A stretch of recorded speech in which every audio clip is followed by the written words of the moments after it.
Okay, Luke, really tricky evening tonight.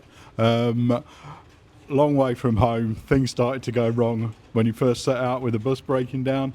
But really, I think you have to say, especially in that first half, I think just outpaced and outplayed.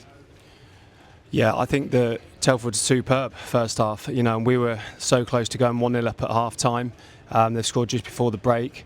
It's the best pitch, obviously, in the league, and they have so much pace and they have really good rotation. And I think it was tough because we sat off them more than usual and probably respected that. In the second half, we tried to change it, but they moved the ball so well side to side. Obviously, Crookie was making a few good saves, not loads, like 2 or 3 good saves, and obviously we defended quite well. Got the goal, brilliant to see Theo get his first goal for the club. But yeah, I thought they were superb first half. I think it's one of the best sides I've seen at this level, and this is, technically our 4th season, but our 3rd full season. But it's tough because I think on the other side of that, we had moments where we could do better with the ball. I think you're right. I think we were completely outpaced and outplayed, especially in the first half, but so close to going in, like you say, 1-0 up. Another disappointing thing for me tonight was that keeper unfortunately went off with a hand injury, I think it was. But we really didn't test the standing keeper. They didn't have a standing keeper on the bench, so one of the outfield players went in goal and we didn't really test him at all, did we? No, I mean, it's a strange one. I haven't seen it because of, there's 7 subs, so you usually have a sub goalkeeper now. But it happened to us last year, and I thought that the first thing that's going to happen, they will defend so much better because they will all have that warning of we've not got a real goalkeeper in goal. But straight away, we've gone and tested him and we've scored. So, I don't fully agree with that until the second half. Second half, we've had chances to pull the trigger, but again, they've defended and dug in deep at the end at a really low block, and it's tough to beat. But it's such a weird situation. Obviously, someone comes in that's better with his feet, but you expect to test him, especially from crosses. What did you say to the boys at half time? Because we were close to going in ahead. That sucker punch again, the late goal, seems to happen to us quite a bit this season. What did you say to the boys at half time? At half time, we had to be real. We were the second best side in the game, and even if we were winning 1-0, we had to change it. So basically, Nigel, we go full on press. So when they're playing out from the back, we're full on press. So basically, it's man to man. So then if they want to risk it, they can. But we're really pushed up high against them, like we did against, say, Buxton last year. And all the teams that have good possession doesn't always work. Scunthorpe and Kidderminster didn't work, of course. But we went full on press. And then obviously they had to try and play that out ball. We've just spoke then, and it ended up the 2 goals came from mistakes really on the turnover when we're in possession. So just gutted because I've said this so many times this season, and I haven't said it over the 4 seasons about giving cheap goals away. Not really, because I've seen 25 seasons, and this is a really bad run of cheap goals. How you cure that or how you get better from that is tough, because that individual, he can't necessarily be replaced, which is not what we want. But you need character and you need resilience to overturn that, because if you don't make individual mistakes and you still defend your box well, you can hang on and be 1-0 up, and then you might still concede chances. But so it's obviously disappointing when you concede like that. And that press was evident, and especially when Ben Mensah came on for Sam Bailey, that seemed to bolster us up a little bit, and we started to play a little bit of football. But then the sucker punches with the goals, the mistakes, and all of a sudden we're 3-1 down, and there really was no coming back from that, was there?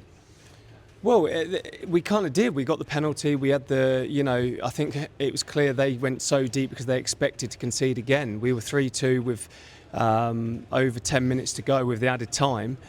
And we expect to kind of create chances. And like I said, they did what we've done over and over again in this league, which a lot of people don't quite get, which is frustrating. But it's to sit in your formation and let the others make mistakes, give the ball away, and be in a counter-attack side. So it's easier to do that than people think. And when you're defending a lead, you can do that. And we didn't put enough in. Like we didn't put enough quality into the box, and obviously the shots that we had on target were too tame or wide, and fair play to them because they defended that box really well. And you did come back into the game at the end. The penalty, Josiah Dyer brought down just as he was going to pull the trigger, I think. A little bit of shock. The fans didn't really think it was a penalty, but Elliot stuck it away really well, and you're back in the game all of a sudden. Yeah, I mean, I think if we were honest, I think we had a clear penalty with Theo before that, and I had a quiet word with the official. Body language tells me that it was a penalty, and we'll have to see that again. I'll be the first to say. And then obviously if you get one like that, it's usually a sign that there's been a previous mistake, but that's fine. It happens in football, it's both ends. And yeah, Elliot stepped up to take it, and we've got plenty of time to get back in that game. So although I've said that they're one of the best sides that I've seen at this level, I still think on the night and in the circumstances we can get something out of the game, so it's disappointing.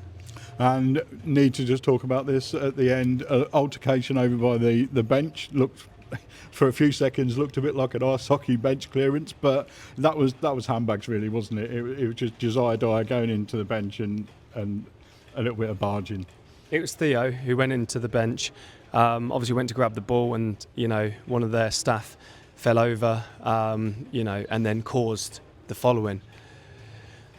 But again, I've seen many seasons, I've played different countries, and that's what happens. And this country is usually one of them where we say no, we don't want to get into all that, but they're trying to buy time, they're under cosh, they're under pressure, they're trying to do their bit by causing that and wasting time. And it's obviously calmed the game, if anything, because it stopped the tempo. So it's just one of them things that happen. And just finally, just as you're coming off the pitch and clapping the fans, there was a couple of away fans, who weren't really happy, had a bit of an altercation with them. What was all that about? No, just a guy I think he was intoxicated, and people say stuff, so everybody's entitled to their opinion. I was amazed by how many people we had here. I think we had nearly 20, maybe, was there? I don't know the exact number. 15, 20 people, which is great. It's to travel this far on a Tuesday night in the pouring rain, it's amazing. That's why you want to see your side get the result. But yeah, I think it's it's when people use words like passion and that, it's just a throwaway comment, because you can't say that my players over this time and Michael's players have ever lacked passion. Sometimes people think it's a boxing match or a wrestling match. It's not, it's football, and you get that passion in the run, and they've been unbelievable. Yeah, they have been unbelievable season after season with with our budget and stuff in the past, and we've been so lucky. And this club hasn't seen many tough times. It's difficult to say because they haven't seen the tough times, Nigel. And is this a tough time? Yeah, it's quite a tough time because you're right near the bottom of the table, if not bottom, tonight after 6-7 games. But it's not catastrophic by a long way. If you're somebody on the outside commenting on our club, they laugh and say you're in dreamland year after year. So we've always said that I've tried to be real with people and say about what the club should do and sustain and things like that. And if there's a real growth in the club, especially with the fans and marketing side of it, then other things can be can go up as well. But people are doing so much, they're working so hard. The staff, obviously, Tim, he travels everywhere and he loves it, and the improvements to the ground are just so inspirational to everybody. But everybody, of course, looks to the players to produce on the pitch and get 3 points on a Saturday. So we want to bring that as many times as we can, even if it's nicking draws away from home and things like that. We're that team, so we want to bring that as much as we can, because these fans have been brilliant, and there's not loads of them, but they do bring passion, and that's for sure. Well, thank you for talking to us tonight, Luke. Lots going on, difficult night, but good luck for Saturday. We go again. Cheers, mate.